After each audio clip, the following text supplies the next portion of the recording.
नमस्कार दोस्तों। आज की कहानी है ममता की राख से उठी चिंगारी। क्या एक बेटा इतना गिर सकता है कि सिर्फ चंद रुपयों के लिए अपनी सगी माँ को मौत की गहरी खाई में धकेल दे? क्या होगा जब जिस कोख ने जन्म दिया वही कोख अब काल बनकर सामने खड़ी हो जाए? क्या सावित्री देवी उस काली रात के सन्नाटे से बचकर अपनी हवेली वापस पा सकेंगी, या राकेश और संगीता का पाप जीत पाएगा? ममता के कत्ल और एक जोधा माँ के भयानक प्रतिशोध की रूह कपा देने वाली कहानी को जानने के लिए अंत तक बने रहें। ममता की राख से उठी चिंगारी। राकेश का घर, शाम का समय। घर के एक कोने वाले छोटे सीलन भरे कमरे में सावित्री देवी पुरानी खाट पर लेटी जोर जोर से खांस रही थी। ठंड बढ़ रही थी और उनके पास ओढ़ने के लिए सिर्फ एक पतली सी शॉल थी। सावित्री देवी खांसते हुए कमजोर आवाज में, बहू, ओ बहू, जरा पानी दे दे, गला सूख रहा है और खांसी की दवा भी खत्म हो गई है। संगीता, जो दूसरे कमरे में टीवी देख रही थी, झुंझलाते हुए आई। उसके हाथ में पानी का गिलास नहीं बल्कि घर के खर्चों का एक बिल था। संगीता चिल्लाते हुए, अरे मरती क्यों नहीं तू बुढ़िया? दिन भर पानी दे दो, दवा दे दो, नौकरानी समझ रखा है क्या मुझे? ये देख, पिछले महीने तेरी दवाइयों का बिल 5,000 आया है। हमारे खाने के लाले पड़े हैं और तेरे नखरे खत्म नहीं होते। सावित्री देवी हाथ जोड़कर, बेटी, अब उम्र हो गई है, शरीर साथ नहीं देता। मेरे पास जो थोड़े बहुत पैसे थे वो तो तुम दोनों ने पहले ही ले लिए। चुप कर, एहसान फरामोश, हमारे टुकड़ों पर पल रही है और जुबान चलाती है। संगीता ने गुस्से में पास पड़ा पानी का खाली जग सावित्री देवी की तरफ फेंका जो उनके कंधे पर लगा। सावित्री देवी दर्द से कराह उठी। तभी राकेश ऑफिस से लौटा। उसने अपनी माँ को कराहते हुए देखा, लेकिन उसके चेहरे पर कोई दया नहीं थी। वह सीधा संगीता के पास गया। फिर शुरू हो गई ये? आज क्या हुआ? संगीता बोली, क्या हुआ? ये पूछो कि क्या नहीं हुआ। राकेश, मैं अब इस बुढ़िया का बोझ और नहीं उठा सकती। या तो ये इस घर में रहेगी या मैं। मेरा दम घुटता है इसकी खांसी और बीमारी से। राकेश ने ठंडी नज़रों से अपनी माँ की तरफ देखा। तुम ठीक कह रही हो संगीता। आज ऑफिस में भी बॉस ने मेरी छुट्टी कैंसिल कर दी। कहा तुम्हारी माँ की बीमारी के बहाने बहुत हो गए। मेरी तरक्की रुक गई है इसकी वजह से। राकेश माँ के पास गया और उनका हाथ पकड़कर झकझोरा। सुन रही है माँ, तेरी वजह से मेरी जिंदगी नरक बन गई है। वो जो प्रॉपर्टी डीलर आया था उसने कहा है कि जब तक तू जिंदा है इस पुश्तैनी घर के अच्छे दाम नहीं मिलेंगे। तू हमारे विदेश जाने के सपने के बीच में खड़ी है। सावित्री देवी रोते हुए, बेटा, मैंने तुझे पालने के लिए क्या नहीं किया। आज मैं तुझ पर बोझ हो गई। राकेश क्रूरता से, हाँ हो गई है, बहुत बड़ा बोझ, अब और नाटक नहीं। राकेश ने संगीता की तरफ देखा और आंखों ही आंखों में कुछ इशारा किया। संगीता शैतानी मुस्कान के साथ, तो फिर आज ही किस्सा ख़त्म करे? राकेश, हाँ बहुत हो गया, आज रात ही इसे मुक्त कर देते हैं। राकेश ने अपनी आवाज़ बदली और झूठी मिठास लाते हुए माँ से बोला, माँ रो मत, चल तुझे तैयार कर दूँ। बहुत दिनों से तू वैष्णो देवी जाने की रट लगा रही थी ना। आज रात ही चलते हैं, तेरे सारे पाप धुल जाएंगे। सावित्री देवी की आंखों में एक पल के लिए चमक आई। वे अपने बेटे की असलियत और उस पाप धोने वाली बात का असली मतलब समझ नहीं पाई। सावित्री देवी बोली, सच बेटा, तू मुझे तीर्थ ले जाएगा? संगीता मन ही मन, हाँ बुढ़िया, ऐसी तीर्थ यात्रा जहाँ से कोई वापस नहीं आता। कड़ाके की ठंड थी। राकेश अपनी बूढ़ी माँ सावित्री देवी को कार में बिठाकर ले जा रहा था। सावित्री देवी खुश थी। उन्हें लगा बेटा उन्हें तीर्थ यात्रा पर ले जा रहा है। सावित्री देवी कांपते हाथों से, बेटा हम वैष्णो देवी कब पहुँचेंगे? बहुत ठंड लग रही है। राकेश ने अपनी पत्नी संगीता की तरफ देखा और एक क्रूर मुस्कान दी। बस माँ, तुम समझो पहुँच ही गई। आज तुम्हें ऐसी जगह छोड़ेंगे जहाँ से सीधा भगवान के पास ही जाओगी। अचानक राकेश ने एक सुनसान जंगल के पास कार रोकी। संगीता गुस्सा तो चीखते हुए, ए बुढ़िया उतर नीचे। सावित्री देवी घबरा गई। सावित्री देवी घबरा कर चारों तरफ देखते हुए बोली, बेटा यहाँ क्यों रोका? यहाँ तो घना जंगल है। जिसे देखकर राकेश और संगीता को बहुत गुस्सा आया। आखिर इस बुढ़िया के सवाल ही खत्म नहीं होते हैं। हाईवे के किनारे कार रुकी। सन्नाटा इतना गहरा था कि हवा के चलने की आवाज़ भी किसी डरावनी फुसफुसाहट जैसी लग रही थी। राकेश ने कार का दरवाज़ा खोला और बिना किसी चेतावनी के सावित्री जी का हाथ पकड़कर उन्हें बाहर की तरफ झटके से खींचा। सावित्री जी, जो घुटनों के दर्द के कारण ठीक से खड़ी भी नहीं हो पा रही थी, कीचड़ भरे पत्थरों पर औंधे मुंह गिर पड़ी। उनकी रेशमी साड़ी मिट्टी में सन गई और उनके हाथ की माला दूर जा गिरी।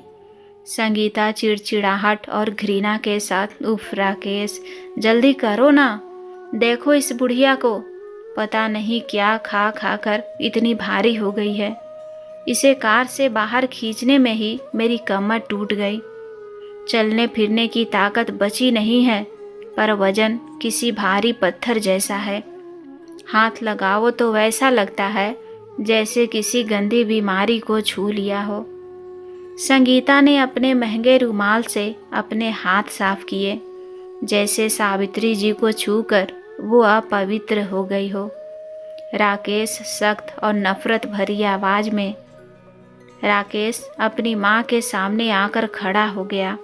उसकी आंखों में वह प्यार नहीं था जो कभी हुआ करता था। वहाँ सिर्फ ठंडी गन्ना थी। माँ, तू हमें इस हाल में देख रही है ना? सच तो यह है कि तू हमारे लिए कोई माँ नहीं, बल्कि एक जिंदा बोझ बन गई है। तेरी ये दिन भर की खांसी, तेरी दवाइयों का हजारों का खर्चा, तेरी ये बदबूदार सेवा अब हमसे और नहीं होता। तू मर क्यों नहीं जाती माँ? तू जितनी लंबी सांसें लेती है, मेरी तरक्की उतनी ही पीछे छूटती जाती है। आज तेरा यह बोझिल किस्सा हम यहीं इसी जंगल में हमेशा के लिए ख़त्म करते हैं। राकेश के शब्द सावित्री जी के कानों में किसी गर्म पिघले हुए लोहे की तरह उतर रहे थे। उनकी आंखें फटी की फटी रह गई थी। उन्हें यकीन नहीं हो रहा था कि यह वही राकेश है जिसे उन्होंने अपनी कोख में 9 महीने पालने के बाद दुनिया दिखाई थी। सावित्री जी मन की चीख, क्या ये मेरा वही राकेश है जिसके एक बार रोने पर मैं पूरी रात जाकर उसे सीने से लगाए रखती थी? क्या मेरी ममता की कीमत अब दवाइयों के बिलों से तौली जाएगी? क्या मैं इतनी बेकार हो गई हूँ कि मेरा अपना खून ही मुझे मिट्टी में मिला देना चाहता है? हे भगवान, इस दिन को देखने से पहले तूने मेरी आंखें क्यों नहीं छीन ली? बेबसी और आंसुओं का सैलाब। सावित्री जी ने कांपते हुए हाथ राकेश के पैरों की तरफ बढ़ाए। उनकी आंखों से बहते आंसू उनके चेहरे की झुर्रियों में समा रहे थे। उनकी आवाज़ लड़खड़ा रही थी। सावित्री जी गिड़गिड़ाते हुए बोली, बेटा राकेश, तू ये क्या बोल रहा है? क्या माँ कभी बोझ होती है? देख, मैं अब कभी पानी नहीं मांगूंगी, मैं खाना कम कर दूंगी, मैं कमरे के बाहर भी नहीं आऊँगी। बस मुझे इस अंधेरे जंगल में मत छोड़। मुझे डर लग रहा है बेटा। मैंने तुझे उंगली पकड़कर चलना सिखाया था। आज तू उसी हाथ से मुझे धक्का देगा। संगीता बहू, तू तो बेटी जैसी है, तू तो समझा इसे। संगीता हंसते हुए, बेटी? वाह, बेटी को प्यार मिलता है बुढ़िया। यहाँ तो सिर्फ तेरा बोझ मिल रहा है। राकेश, देर मत करो, कोई आ जाएगा, इसे विदा करो अब। राकेश ने माँ के उन कांपते हाथों को झटके से पीछे हटा दिया। उसने अपनी माँ की आंखों में झांका, जहाँ सिर्फ बेबसी थी, लेकिन राकेश को वहाँ सिर्फ अपना आने वाला भविष्य दिख रहा था, जिसमें माँ की कोई जगह नहीं थी। राकेश बोला, बहुत सुन ली तेरी बातें, अब तेरी दुआओं की नहीं, तेरे जाने की ज़रूरत है।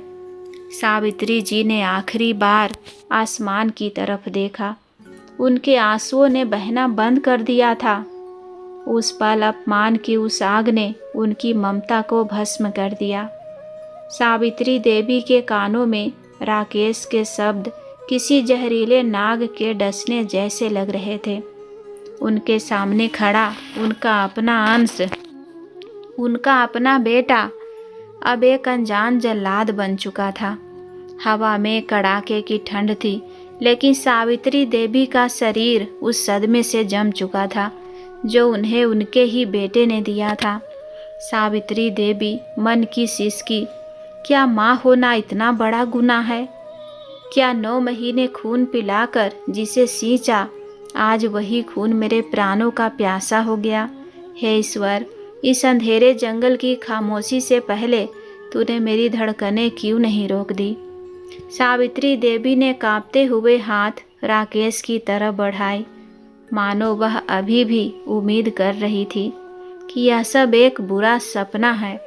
सावित्री देवी चीखते हुए, राकेश बेटा ऐसा मत कर, अपनी माँ की ममता का गला मत घोट। देख, मैं तेरी वही माँ हूँ जिसने अपनी भूख मार कर तुझे निवाला खिलाया। तूने बचपन में अंधेरे से डर लगता था तो तू मेरे आंचल में छुप जाता था। आज उसी आंचल को तू इस अंधेरी खाई में धकेल रहा है। बेटा, मुझे मार दे, पर अपनी नज़रों में खुद को मत गिरा। राकेश की आंखों में एक पल के लिए भी झिझक नहीं आई। उसके चेहरे पर सिर्फ लालच और नफरत का काला साया था। संगीता चीढ़कर और उकसाते हुए, अरे नाटक बंद करो अब। राकेश, क्या खड़ा देख रहा है? ये बुढ़िया अपनी चिकनी चुपड़ी बातों से तेरा मन पिघला देगी। धक्का दे इसे, किस्सा आज ही ख़त्म करो। कल शहर जाकर पुलिस को कह देंगे कि यात्रा की भीड़ में माँ कहीं गुम हो गई। हमें आज़ादी चाहिए राकेश, ये बेड़ियाँ तोड़ दो। राकेश ने अपनी माँ के कांपते कंधों को अपनी फौलादी पकड़ में जकड़ा।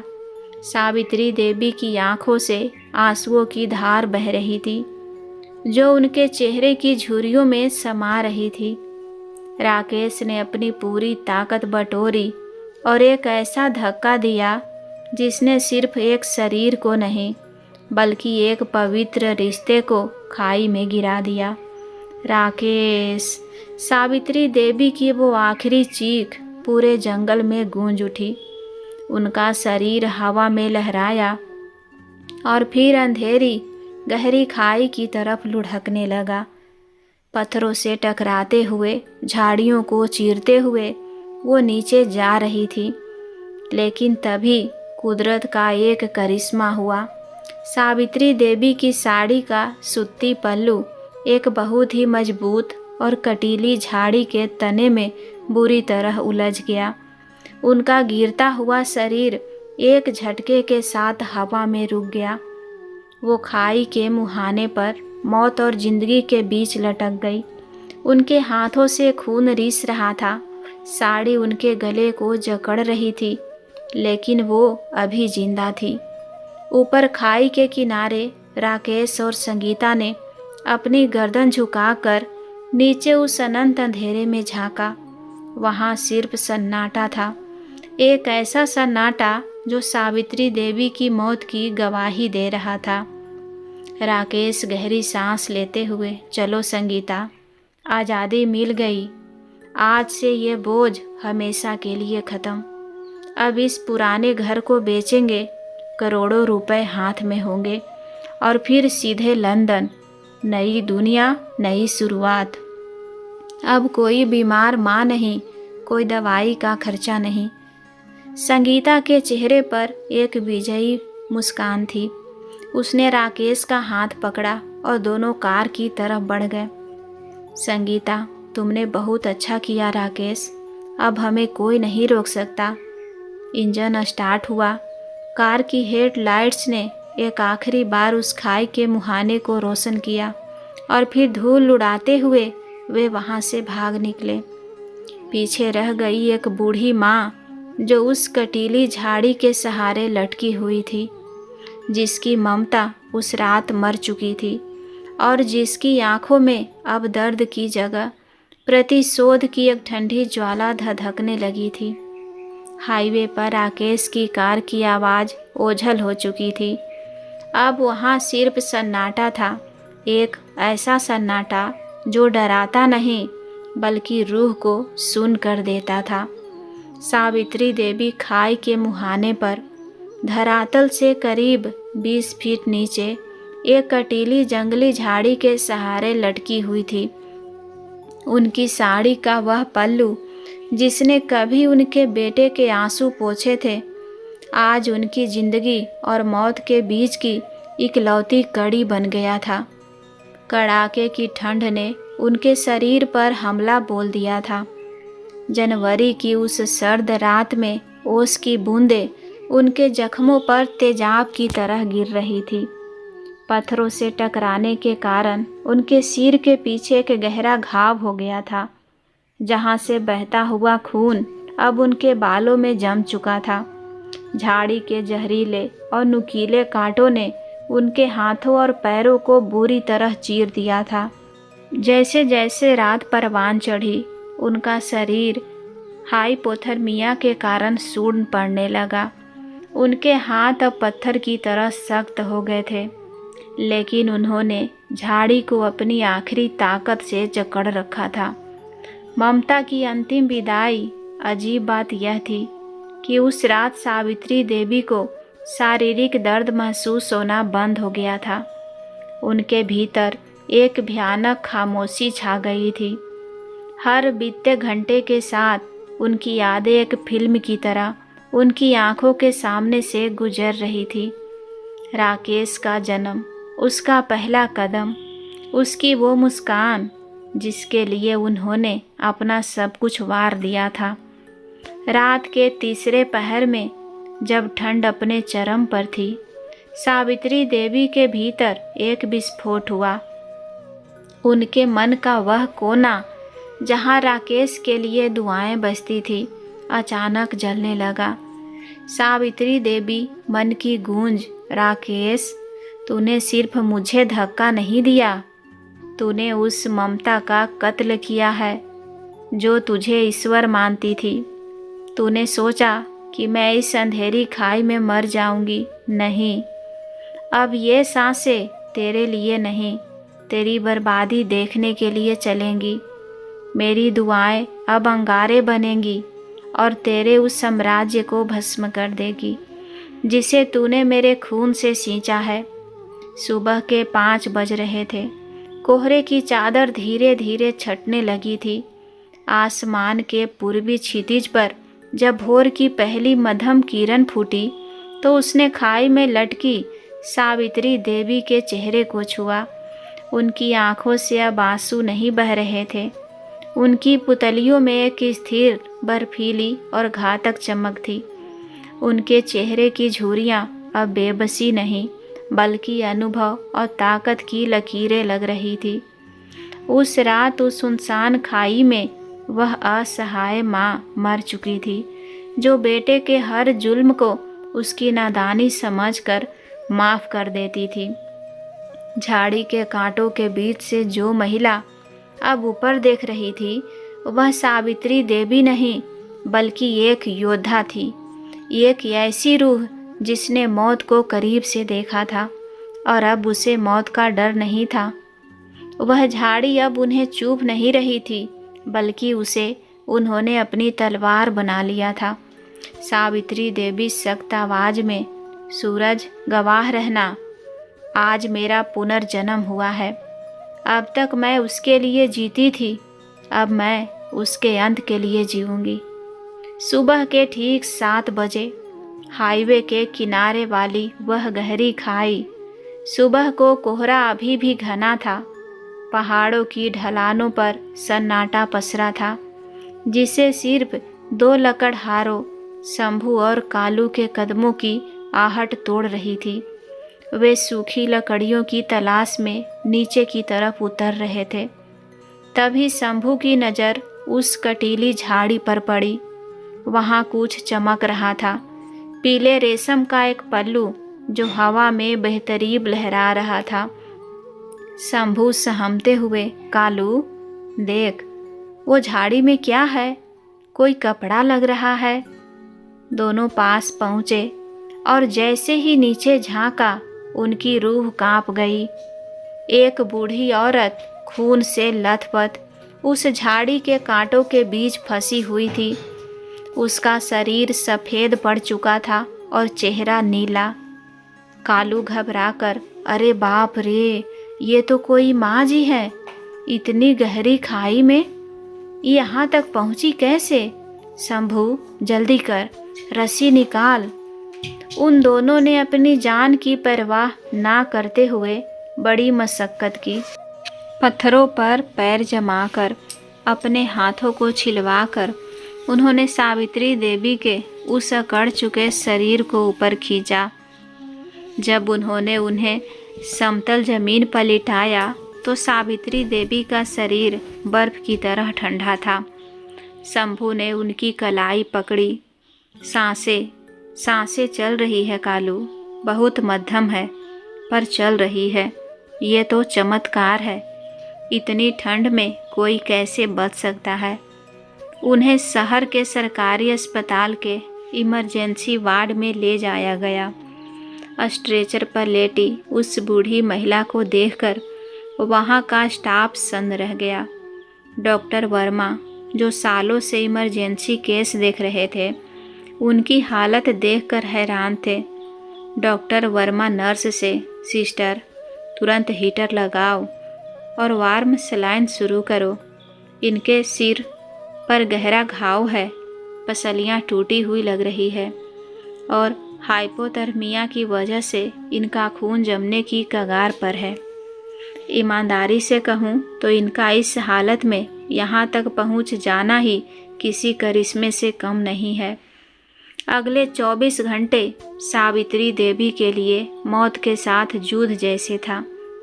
अस्पताल के गलियारों में फुसफुसाहट थी कि एक माँ को किसी ने खाई में फेंक दिया। डॉक्टर बार बार उनके वाइटल्स चेक कर रहे थे। वैज्ञानिक तौर पर सावित्री देवी का शरीर हार मान चुका था, लेकिन उनके भीतर कोई ऐसी शक्ति थी जो उन्हें मरने नहीं दे रही थी। ठीक 24 घंटे बाद वेंटिलेटर के बीप बीप शोर के बीच सावित्री देवी की उंगलियों में हरकत हुई। नर्स दौड़कर डॉक्टर वर्मा को बुला लाई।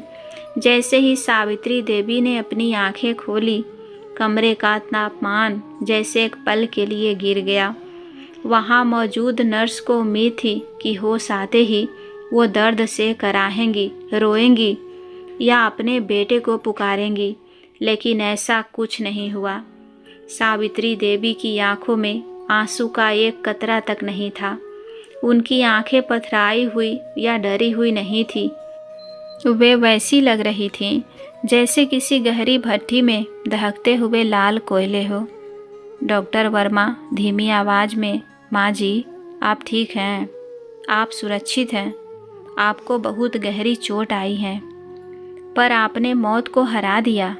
सावित्री देवी ने बिना पलक झपकाए डॉक्टर की आंखों में देखा। उनकी नज़रों में ऐसी तीव्रता थी कि डॉक्टर वर्मा ने अनजाने में अपना हाथ पीछे खींच लिया। वह नज़र एक बेबस माँ की नहीं थी, बल्कि उस शिकारी की थी जो अपने शिकार का अंत निश्चित कर चुका हो। सावित्री देवी बिना आवाज़ के सिर्फ होठ हिलाते हुए, अभी मेरा मरना बाकी है डॉक्टर, पर आज नहीं और अकेले नहीं। वहाँ खड़ी नर्स ने बाद में दूसरी नर्स से कहा। उन्हें देखकर मुझे डर लग रहा था। ऐसा लग रहा था जैसे उनके शरीर में सावित्री देवी नहीं, बल्कि कोई प्रतिशोध की देवी उतर आई हो। सावित्री देवी ने छत की तरफ देखा। उन्हें अब दर्द महसूस नहीं हो रहा था। उनके दिमाग में सिर्फ एक ही नक्शा था, उस हवेली का रास्ता जहां उनका गुनहगार जश्न मना रहा होगा। तभी वहां पद एक पुलिस इंस्पेक्टर डायरी लेकर आ गया। इंस्पेक्टर बोला, माँ जी, आप बहुत खुशकिस्मत हैं जो बच गई। हमें हाईवे पर आपकी चप्पल मिली है। साफ लग रहा है कि यह हादसा नहीं। हमें शक है कि आपको किसी ने धक्का दिया है। बताइए, वह कौन था? क्या वह आपका बेटा राकेश था? हम उसे अभी गिरफ्तार कर लेंगे। सावित्री देवी ने धीरे से अपना सिर घुमाया और इंस्पेक्टर की आंखों में देखा। उनकी आवाज़ में ऐसी थरथराहट नहीं थी जो एक पीड़ित की होती है, बल्कि एक ठंडी और सख्त खनक थी। सावित्री देवी बोली, बेटा, मेरा कोई बेटा नहीं है इंस्पेक्टर साहब। जिस राकेश की आप बात कर रहे हैं वह मेरी कोख का कलंक था। रही बात धक्का देने की, तो मुझे किसी ने धक्का नहीं दिया, मैं खुद गिरी थी। इंस्पेक्टर हैरान रह गया। लेकिन माँ जी, सावित्री देवी बीच में टोकते हुए बोली, इंस्पेक्टर साहब, आप कानून के रखवाले हैं, लेकिन कुछ गुनाह ऐसे होते हैं जिनकी सज़ा कानून की किताबों में नहीं लिखी होती। उसे सज़ा पुलिस नहीं, मैं दूंगी। ऐसी सज़ा कि उसकी आने वाली 7 पीढ़ियों की रूह कांप जाएगी। आप जा सकते हैं। इंस्पेक्टर के जाने के बाद सावित्री देवी ने अपनी मुट्ठियां भींच ली। उन्हें सब याद आ रहा था।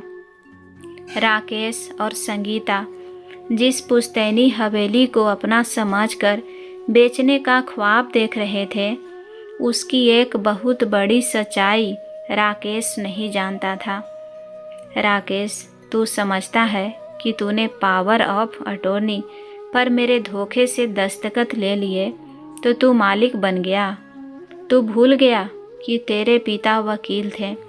उन्होंने मरने से पहले उस हवेली की मूल रजिस्ट्री और स्वामित्व के दस्तावेज मेरे नाम से बनवाए थे, और वो कागज़ आज भी उस बैंक लॉकर में सुरक्षित है, जिसकी चाबी मैंने अपने पुराने बक्से के गुप्त खाने में छुपा रखी है।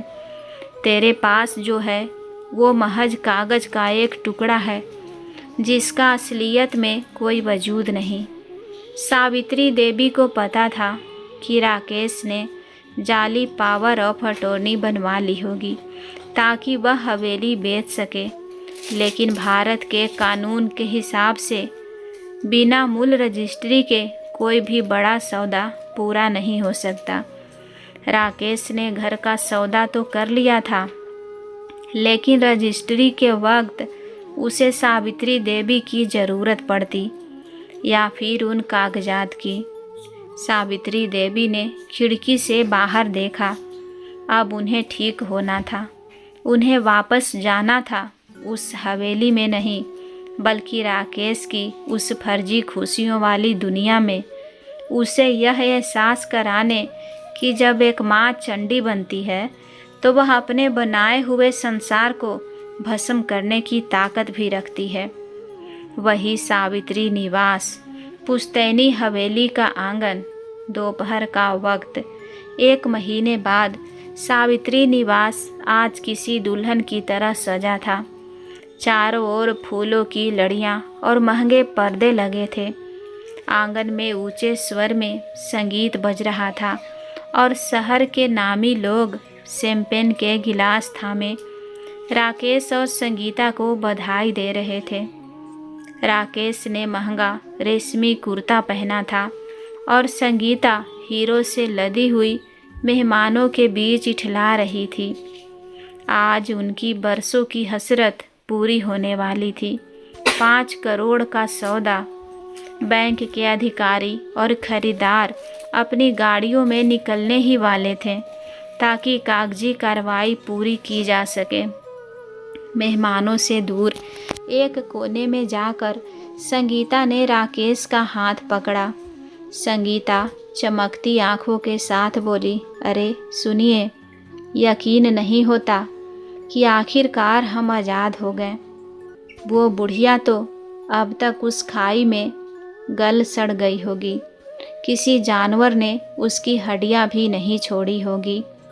अब ये 5 करोड़ हमारे हैं। हम कल ही पहली फ्लाइट से लंदन निकलेंगे। राकेश क्रूर हंसी के साथ सही कहा। बड़ा सुकून है यार। अब ना सुबह सुबह उसकी खांसने की घिनौनी आवाज़ आएगी, ना कड़वी दवाइयों की बदबू।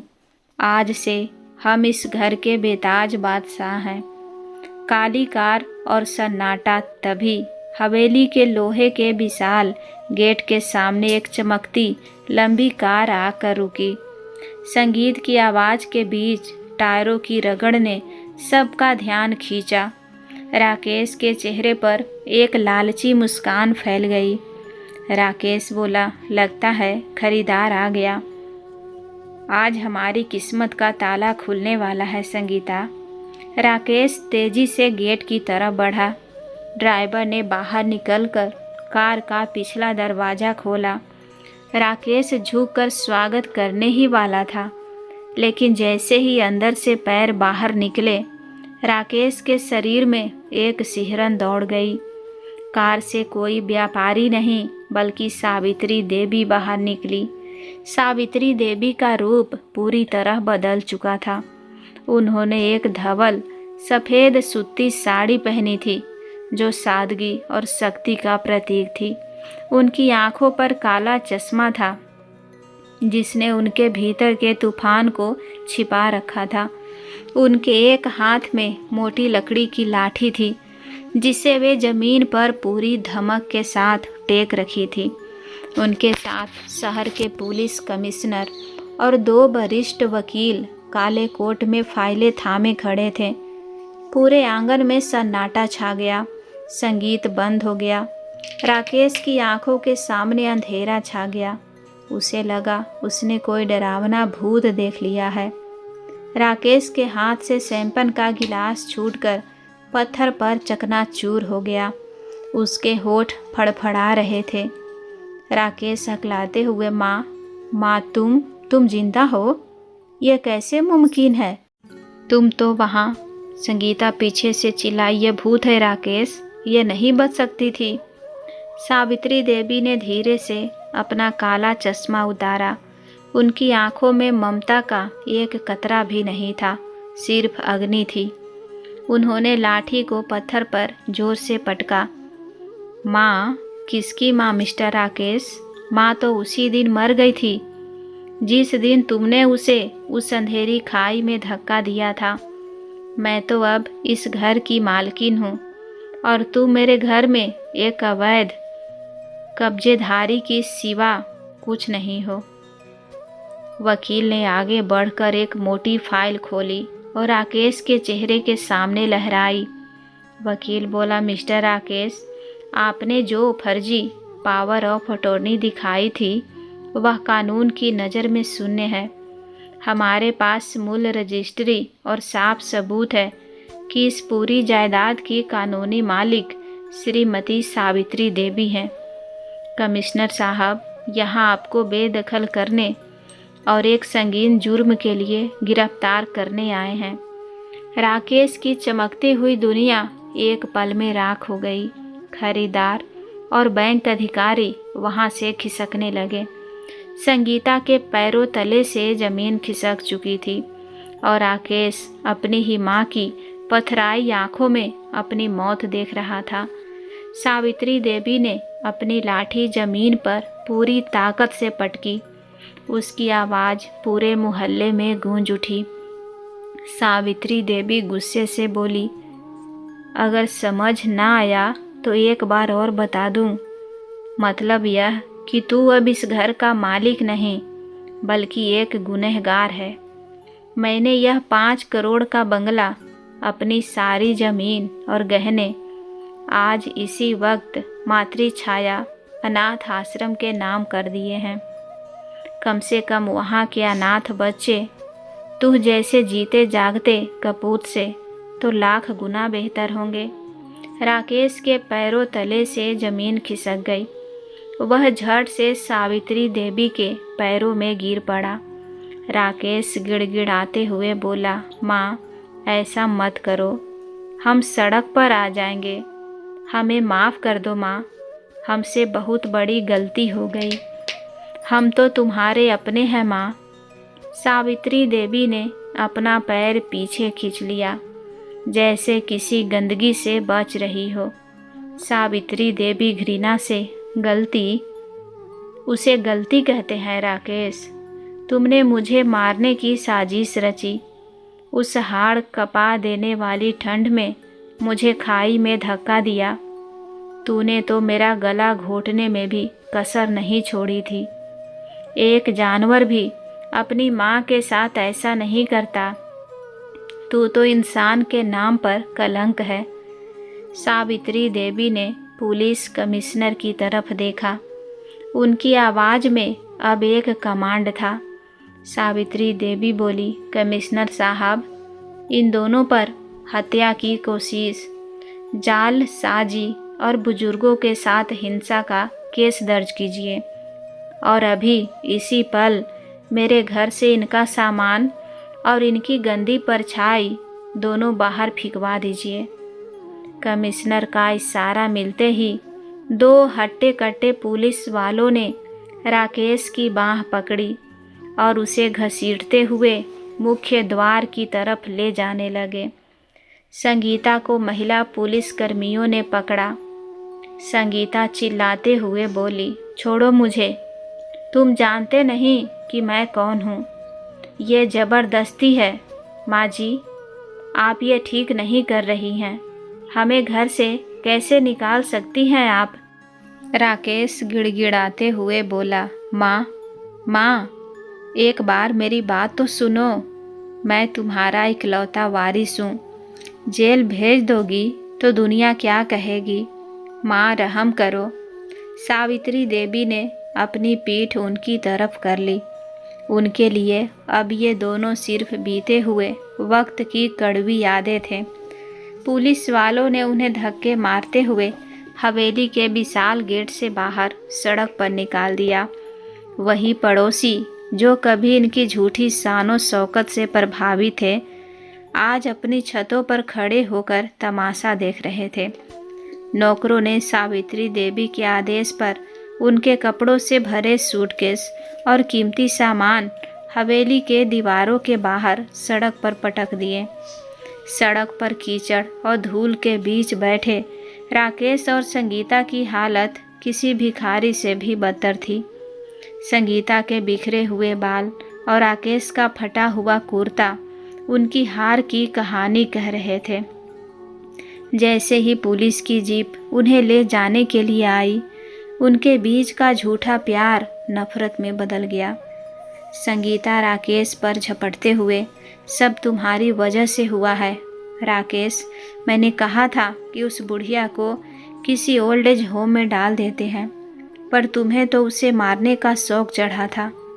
तुम्हारी उस घटिया प्लानिंग की वजह से आज मैं सड़क पर हूँ। तुम जैसे नामर्द के साथ शादी करना ही मेरी ज़िंदगी की सबसे बड़ी भूल थी। राकेश गुस्से से लाल होकर, अब मुझ पर चिल्ला रही हो? उस दिन कार में तू ही तो कह रही थी कि धक्का दे दो, किस्सा ख़त्म करो। तुझे ही उन 5 करोड़ रुपयों और लंदन जाने की सबसे ज़्यादा जल्दी थी। तूने मेरी बुद्धि भ्रष्ट की। तू डायन है। तूने मुझे अपनी माँ का कातिल बनाने की कोशिश की। संगीता रोते बिलखते, लानत है तुझ पर। जो अपनी माँ का नहीं हुआ वो मेरा क्या होगा। भगवान करे तुझे जेल में सड़ने के बाद भी चैन ना मिले।